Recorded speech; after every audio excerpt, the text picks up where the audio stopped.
बिस्मिल्लाहिर्रहमानिर्रहीम। अस्सलाम वालेकुम। हज़रत आयशा फरमाती हैं कि मैं फ़ख्र नहीं करती बल्कि बतौर वाक़या कहती हूँ कि अल्लाह ने 9 बातें ऐसी मुझको अता की हैं जो मेरे सिवा दुनिया में किसी को नहीं मिली।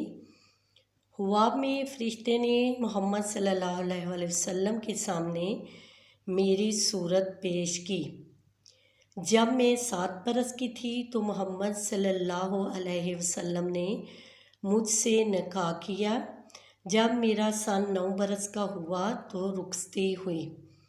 मेरे सिवा कोई कंवारी बीवी हज़रत मोहम्मद सल्लल्लाहु अलैहि वसल्लम की खिदमत में ना थी।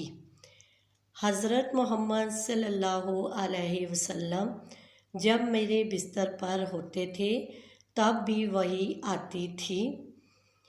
मैं आप सल्लल्लाहु अलैहि वसल्लम की महबूब तरीन बीवी थी। मेरी शान में कुरान पाक की आयतें उतरी हैं। मैंने जबरील को अपनी आँखों से देखा है। आप सल्लल्लाहु अलैहि वसल्लम ने मेरी गोद में सर रखे हुए वफ़ात पाई।